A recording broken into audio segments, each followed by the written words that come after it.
doing? My name is Noel Felix with Simon's Fire Protection, and we're with the fire sprinklers here. So right here, this is a backflow. This one right here is always going to stay on. It's what feeds all your standpipe and all your fire systems in the Miraflores building. By the way, this is here at Miraflores in Anaheim, California. And this right here, it's always going to be locked for the fire department. Only they could access it. This is a breakaway lock here, so they'll be able to break it off in case something ever happens and you need to shut off the system for whatever reason. This right here is your fire department connection, so they're able to throw more pounds and more water in case they need it up in the roof or anywhere in the standpipe. This feeds all your hose valves, standpipe and combination standpipe. This should always be on. It should never be turned off at all, so they could get more pressure and more water into the fire sprinkler system. And that's pretty much it. They all have a flow switch, so it'll indicate it to the fire department if there's ever any fire going on in the system. Okay, so this one right here is your main riser. This controls all your standpipes. And this right here is a testing drain. In case they ever need to work on it, they'll have to shut it at the, do we have a PIV or backflow? At the backflow.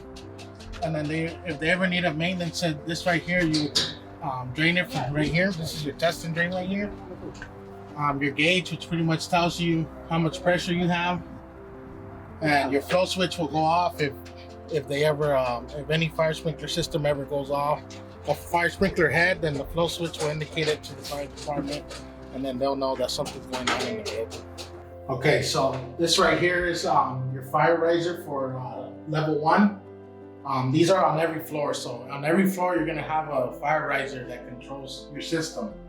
So in case a head goes off or anything like that in the building, you come to the floor's riser, which is gonna be on every stair at stair 1. This is a breakaway lock, so you're able to break it and shut down your system. And then breakaway lock as well. Right here, you would drain it. So in case of an emergency, if you guys want to try to stop the water from keep flowing, you run to your, like I said, stair 1, and it's on every riser.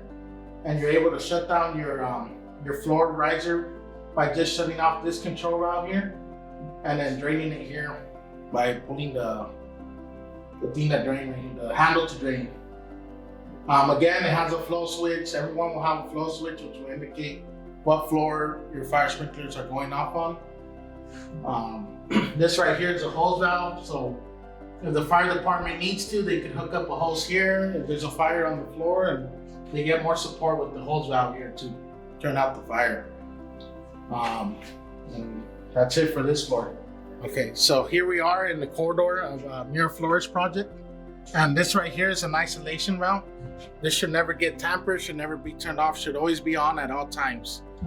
This right here, all this piping is gonna control your hose valves and your fire system, so you can't turn it off unless of an emergency to where they needed to shut it off because somebody turned it on up there, which they shouldn't, a hose valve or anything. Then the fire department, or you need to contact someone like Simon's Fire Protection to come and work on it for you, but don't ever shut that off right there.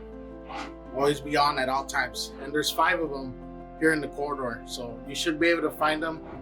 They're throughout the building on every standpipe.